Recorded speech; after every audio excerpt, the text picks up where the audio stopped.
Graves sent word to the British fleet to open up on Charlestown with some hot shot. Now, hot shot refers to heated, red-hot cannonballs or carcasses, which are hollow cannonballs filled with burning pitch. A party of Royal Marines from HMS Somerset then sprints onto the eastern section of the neck and sets fire to buildings that were not hit by the ship bombardment. Then they withdraw. Finally, British troops on nearby Copp's Hill poured incendiary projectiles onto Charlestown and a cannon barrage. An eyewitness in Boston, spectators stood on crowded Boston roofs to glimpse the spectacle of the Battle of Bunker Hill. Quote, "The sky was filled with the blaze of a burning town, fire coursing through the whole streets or curling up the spires of public edifices, the air above filled with clouds of dense black smoke." There's an engraving there in Barnard's History of England. By 2:30 p.m., the ghost town is totally engulfed in fire. Pickett diverts 25% of his attacking force to flush out the remaining snipers, who had simply retreated to the burned-out shells of Charlestown structures and continually picked off British soldiers. As the colonials who were responsible for rescuing the precious artillery pieces fought to the very last man and were outnumbered in some cases 10 to 1 at the end of the melee, most of the fiercest fighting came from the infuriated men who watched their homes burn in Charlestown. It's the Charlestown guys that held on to them. By the time the firestorm burns itself out, it had no place to go except the water, 380 dwellings were burned. Only 15 homes remained standing. British General Henry Clinton remarked in his diary that, quote, "A few more such victories would have surely put an end to British dominion in America." Just some other depictions of that. Of course, that was the death of Dr. Joseph Warren, leader. Boston Light, the destruction of Boston Light. Has anybody here been to Boston Light? It was closed last summer. If you get a chance, if it's open this summer, I highly recommend the trip. You'd love it. Take sandwiches. It's the first lighthouse built on the site. It dates back to 1716. It's the first of the American colonies. And the current lighthouse dates back from 1783. It's the second oldest working lighthouse in the United States. The first keeper of the light was George Worthy Lake, who drowned along with his wife and daughter when returning to the island in 1718. Well, on June 1st, 1774, the Boston Port Bill, referred to by the colonists as the Intolerable Acts, went into effect, forbidding any cargo to be imported or exported from the port of Boston. The Battle of Bunker Hill took place on Breed's Hill on June 17th of 1775, and Boston Light became part of the action. So in June 1774, the British occupied Boston and the light passed into their hands. On July 20th and again on July 31st, the Americans dismantled the station and burned the wooden parts of the tower and buildings. The following perspective on the battle is recorded in Patriot Samuel Bixby's diary, dated 1775. August 1st. Yesterday we had a fight with the regulars down at the lighthouse.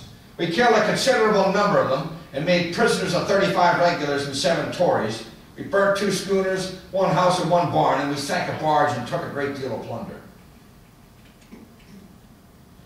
Once the port of Boston was closed, the lighthouse served no use to the colonists.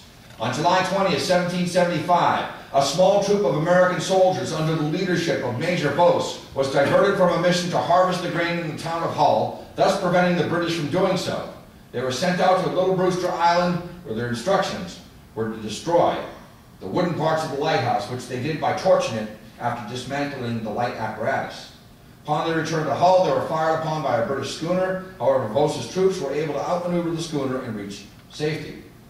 An eyewitness in the siege of Boston said, quote, "The flames on the lighthouse ascended up to heaven like grateful incense, and the ships wasted their powder."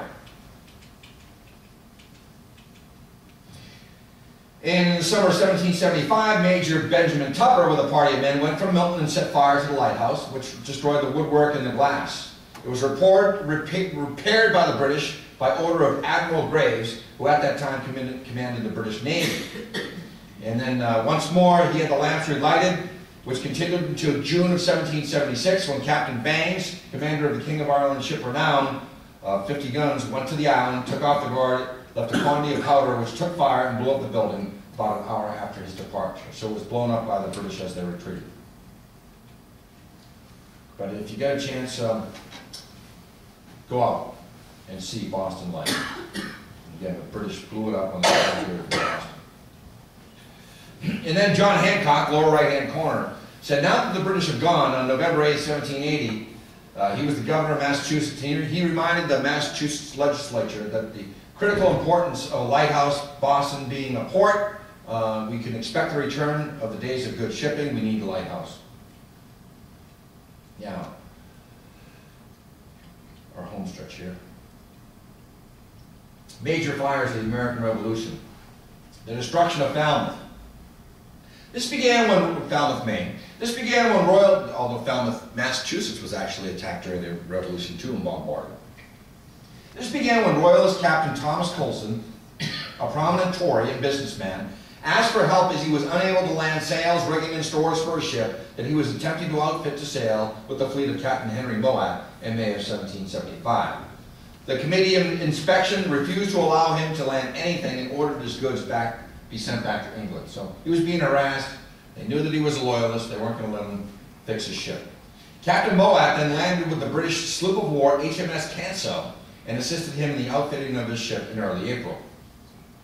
When word reached Falmouth of the battles of Lexington and Concord, the Falmouth Minutemen began training on the neck and collecting and storing munitions. So they were ready for a fight. So in April of 1775, all of this marshalling of the Falmouth Minutemen was being observed by Captain Mowatt on board his ship, the Canso.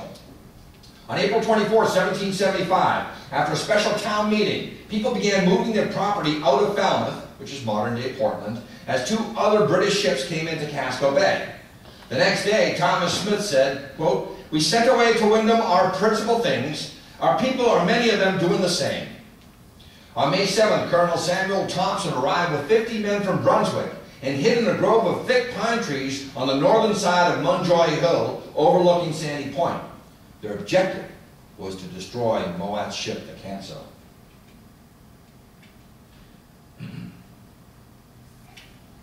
To their surprise, there's Captain Mowatt taking a stroll with a preacher named Wiswell on Munjoy Hill. Thompson's men quickly seize him. Thompson, quote, "I thank Providence for throwing Mowatt into my hands." And he marches his prisoners down into town into Marston's Tavern. Well, the second-in-command officer of the Canso ordered the release of Mowatt, or he would lay the town to ashes. Thompson refused, saying, quote, "As it is open war between us, it is my duty and policy to retain my prisoners." The townspeople, meanwhile, some had already moved out fearing a British attack and raid, urged Thompson to release Mowatt. Mowatt promised, as an officer and a gentleman, to return if he was allowed one night's parole to his ship. Falmouth was short of supplies and provisions, and the citizens thought that this act would be a good show of faith and that the British would allow supply ships that were waiting outside the harbor to dock.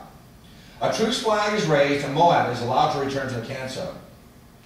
He doesn't return the next morning, breaks his word. The next morning, Mowatt fails to return and instead lands 600 troops. The town is now under British occupation and military law. The citizens then attack the homes of Tories, including Captain Colson's, which they turned into a barracks for the Minutemen. A drunken soldier by the name of Calvin Lombard then fired shots from a hill at the Canso. Meanwhile, Colson's boat, along with a British dory, was dragged through the streets in effigy. Local patriots captured several ships carrying supplies for Boston and weaponry from Fort Pownall at the mouth of the Penobscot River. An enraged Mowatt ordered that Lombard be turned over to him and that these rebellious actions cease. Mowatt heard of cannon, though, being placed clandestinely in the hills above Casco Bay, and fearing for his ship, he decided to leave the harbor with his fleet. The citizens of Falmouth were relieved, but on June 7th, the 16-gun sloop Senegal, along with Captain Colson and his new ship, sailed into Casco Bay. When one of Colson's longboats sails up the Penobscot River in an effort to load masts, it's seized. Admiral Thomas Graves then issues orders in July of 1775 that Mowatt carry on such operations upon the seacoasts as you shall judge most effective for suppressing the rebellion. Graves orders Mowatt to lay waste, burn, and destroy such seaport towns as are accessible to His Majesty's ships, and particularly Machias, where HMS Margarita was taken.